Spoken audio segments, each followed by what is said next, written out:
falsos profetas, que vêm até vós vestidos de ovelhas, mas interiormente são lobos devoradores, diz Mateus 7,15. Estes lambem e sugam o sangue das almas. Guardai-vos dos cães, guardai-vos dos maus obreiros, guardai-vos da circuncisão, diz Filipenses 3,2. Estes beijam e matam, estes clamam paz, paz, até que as almas sejam lançadas no fogo eterno, como está em Provérbios 7. Agora, a melhor forma de livrar pobres almas de serem iludidas e destruídas por estes mensageiros de Satanás é revelá-los em suas nuances, de modo que, sendo conhecidos, as pobres almas possam evitá-los e fugir deles como do próprio inferno. Agora, você pode conhecê-los por essas seguintes características. A primeira característica: os falsos mestres são agradadores de homens, como está em Gálatas 1,10 e 1 Tessalonicenses 2, de 1 a 4. Eles pregam mais para agradar ao ouvido do que para beneficiar o coração. Que dizem aos videntes: não vejais, e aos profetas: não profetizeis para nós o que é reto, dizei-nos coisas aprazíveis, e vede para nós enganos, como está em Isaías 30:10. Coisa espantosa e horrenda se anda fazendo na terra. Os profetas profetizam falsamente, e os sacerdotes dominam pelas mãos deles, e o meu povo assim o deseja. Mas que fareis ao fim disto? Diz Jeremias 5, 30 e 31. Eles manejam as coisas sagradas mais com sagacidade e galanteio, divertidamente, note-se, de que com temor e reverência. Falsos mestres são almas anuladoras. Eles são como cirurgiões malignos que esfacelam a ferida, mas nunca a cura. A adulação desfez Acabe e Herodes, Nero e Alexandre. Os falsos mestres são os maiores abastecedores do inferno. Como diz o ditado: não acerba sede blanda, não amarga, mas doce. Palavras não amargas, mas lisonjeiras, são as que fazem todo o mal, disse Valeriano, o imperador romano. Tais mestres bajuladores são doces envenenadores de almas, como diz Jeremias 23, 16 e 17. A segunda característica: os falsos mestres são notáveis em elencar sujeira, desprezo e opróbrio sobre as pessoas, nomes e méritos dos mais fiéis embaixadores de Cristo. Assim Coré, Dotã e Abirão acusaram Moisés e Arão de se elevarem sobre eles, tendo em vista que toda a congregação era santa, como diz Números 16, 3. Os falsos mestres dizem: vocês tomaram sobre si muito status, muito poder, muita honra, muita santidade sobre si mesmos, pois o que vocês são mais do que os outros, para que vocês elevem-se tanto sobre si.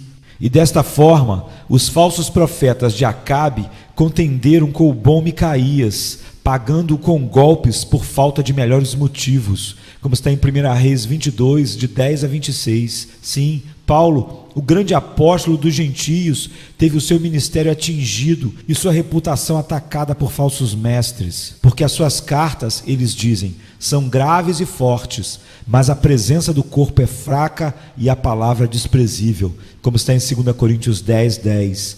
Eles mais o desprezaram do que o admiraram. Eles o viam como um ignorante mais do que como um médico, e a mesma dura avaliação teve o nosso Senhor Jesus da parte dos escribas e fariseus, os quais se esforçaram como pela vida para construir seu próprio crédito sobre as ruínas da sua reputação. E o diabo nunca dirigiu um tão grande empreendimento nesse sentido quanto nestes dias, como está em Mateus 27, 63. A sujeira, escória, desprezo que são lançados sobre aqueles de quem o mundo não é digno. Eu suponho que os falsos mestres não se importam com este dito de Agostinho: aquele que voluntariamente menospreza o meu bom nome, involuntariamente acrescenta a minha recompensa. A terceira característica: os falsos mestres são ventres de invenções e visões de suas próprias mentes e corações.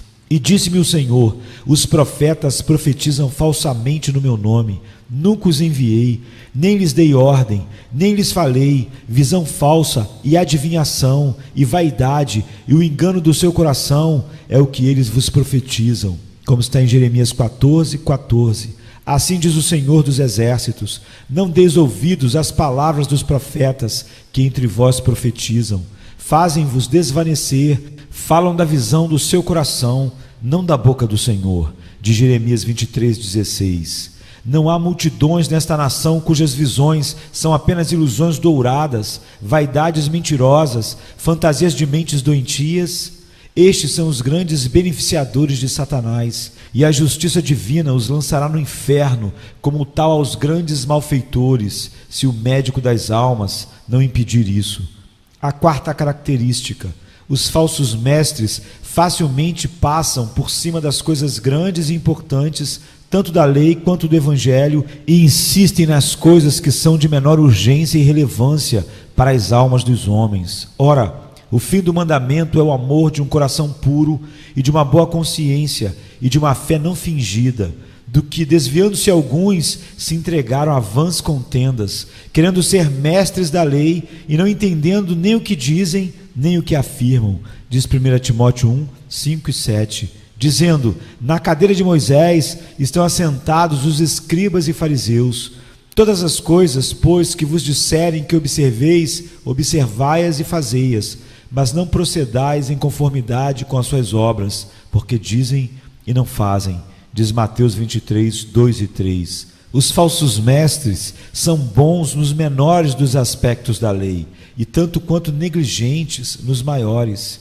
Se alguém ensina alguma outra doutrina, e se não conforma com as sãs palavras do nosso Senhor Jesus Cristo, e com a doutrina que é segundo a piedade, é soberbo e nada sabe, mas delira acerca de questões e contendas de palavras, das quais nascem invejas, porfias, blasfêmias, ruins suspeitas, perversas contendas de homens corruptos de entendimento e privados da verdade, cuidando que a piedade seja a causa de ganho, se aparte dos tais. 1 Timóteo 6, 3 a 5. Se tais mestres não são sementes de hipocrisia, eu nada sei, como está em Romanos 12, 22. A terra geme por sustentá-los, e o inferno é apropriado para eles, como está em Mateus 24, 32.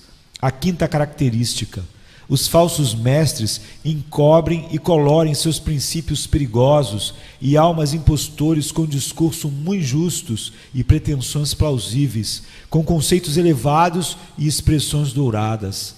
Muitos nestes dias são enfeitiçados e enganados, com visões, iluminação, revelação, deificação, triplicidade de flamejante, etc.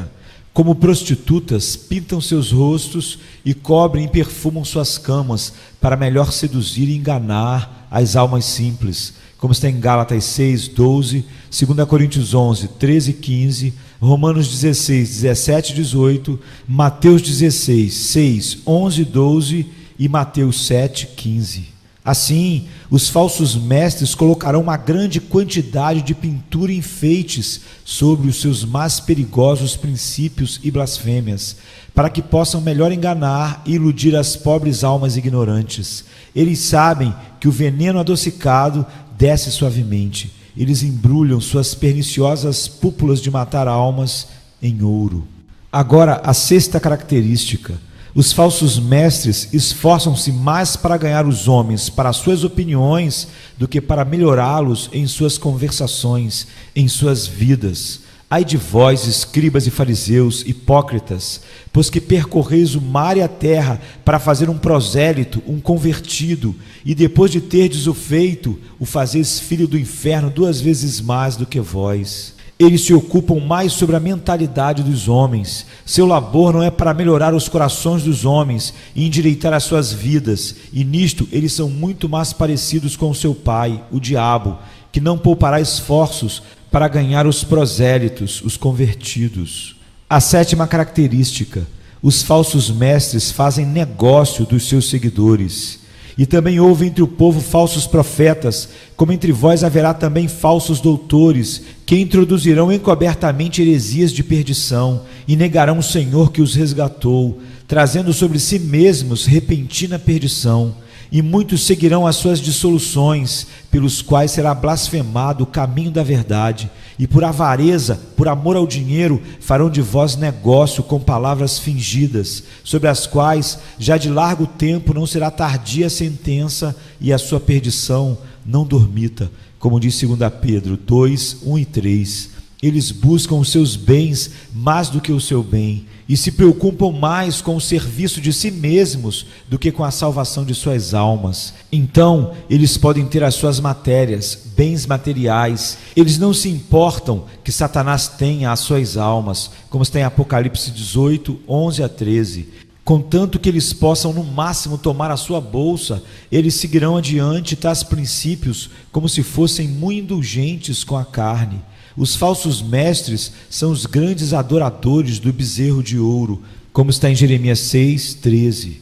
Agora, por meio destas características, vocês podem conhecê-los e assim evitá-los e manter as suas almas fora das suas perigosas armadilhas, e que você possa, minhas orações, encontrar-se-ão com as suas diante do trono da graça.